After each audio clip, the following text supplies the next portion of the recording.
You know that feeling when you're grinding away, just trying to get a little bit better, maybe double your results? It feels like you're running on a treadmill, right? Exhausting. Well, what if I told you that aiming for a goal 10 times bigger is actually easier? And this quote right here from Richard Bach, it nails it. What the caterpillar calls the end of the world, the master calls a butterfly. See, that's what we're talking about today. Not just doing a little better, we're talking about a total transformation. It's about seeing that butterfly while everyone else is mourning the caterpillar. So, who's our master for this explainer? None other than Michelangelo himself. But here's the thing. Before he was Michelangelo, the legend, he was just a kid. A teenager who stumbled into a goal so huge, so impossible, it would end up shaping his entire life. Okay, try to put yourself in his shoes for a second. It's 1493, you're 17, you've convinced your dad, who thinks this is a terrible idea, to let you chase your dream. You've blown your life savings on a massive block of marble for your first big project, a life-size statue of Hercules. And then, you start carving, and that horrible, sinking feeling hits you. You're in way over your head.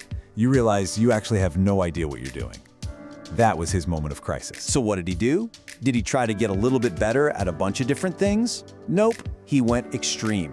He realized there was only one skill that truly mattered, the one thing that would make this impossible goal possible. And that was a deep, fundamental understanding of human anatomy.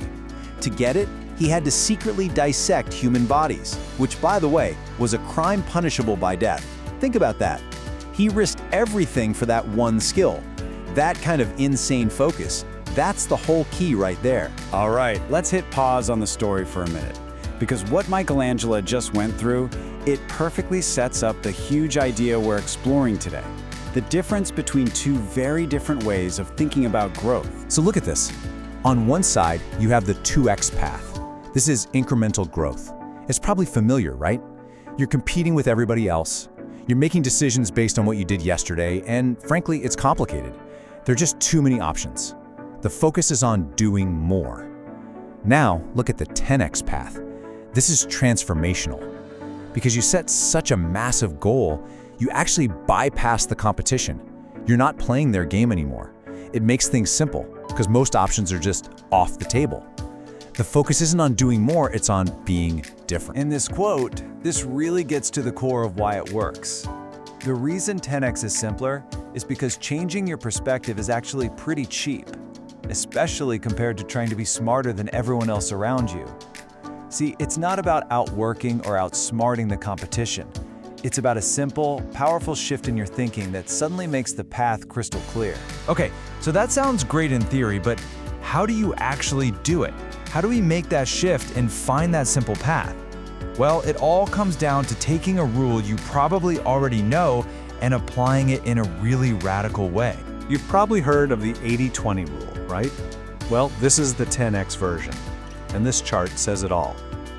The secret to 10x growth isn't about adding more stuff to your plate. It's the exact opposite. It's about subtraction. It's about having the guts to let go of the 80% of things you do that are, let's be honest, just noise. The things that give you tiny results. You get rid of them so you can go all in on the critical 20%. So here's the game plan, broken down into 4 steps. Step 1, you set a crazy, impossible 10x goal. Step 2, that huge goal acts like a filter. It helps you identify the vital 20% of activities that will actually move the needle. Step 3, this is the tough one. You have to ruthlessly, and I mean ruthlessly, eliminate the other 80%.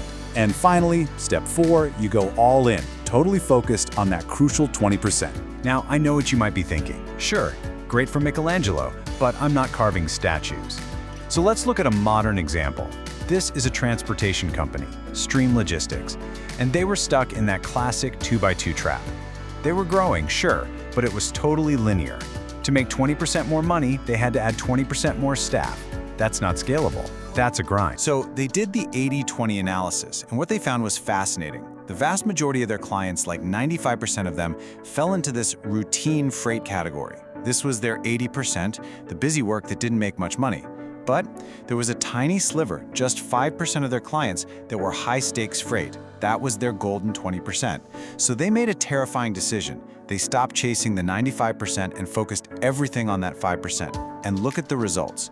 Their revenue jumped from 22 to 36 million.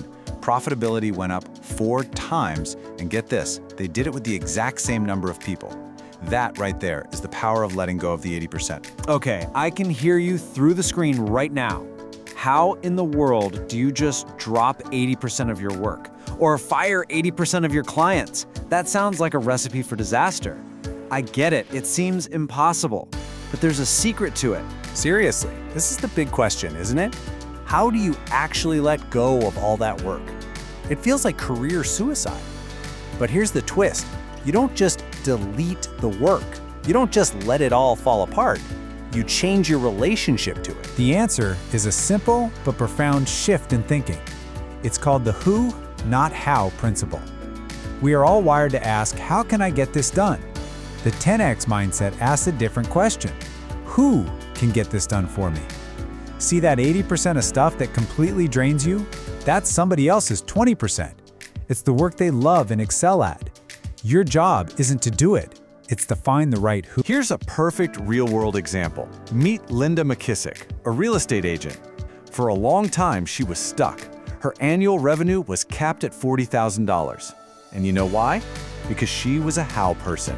She was doing everything herself, drowning in her 80%. The paperwork, the scheduling, all the administrative stuff she hated. Then, she took the leap. She hired her first who, an assistant, and by handing off her 80%, she was finally free to focus on her 20%, the stuff she was great at, like being with clients. And what happened? In 1 year, her revenue doubled. So she did it again, hired another who, and it doubled again. Her growth went from linear to exponential, all because she stopped asking how and started asking who. And this all leads us to the biggest takeaway of the 10X process. Because, it's not really about the bigger results in the end. It's about something much deeper. It's about who you become. And this quote from Leonardo DiCaprio, of all people, just says it perfectly.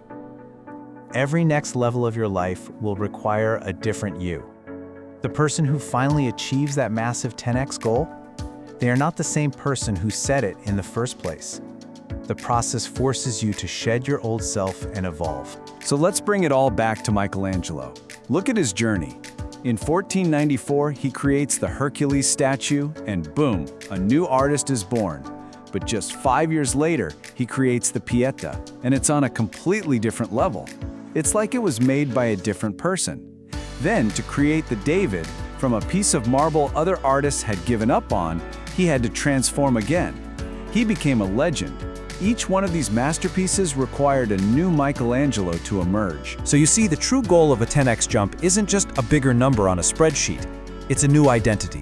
It's gaining new skills, a new level of confidence you never thought possible. And that transformation, that's what prepares you for the next 10X jump. It's a continuous process of becoming. So, I'll leave you with this question to think about. The path to doing something truly remarkable isn't about what you need to add to your life. The real question is, what are you willing to let go of?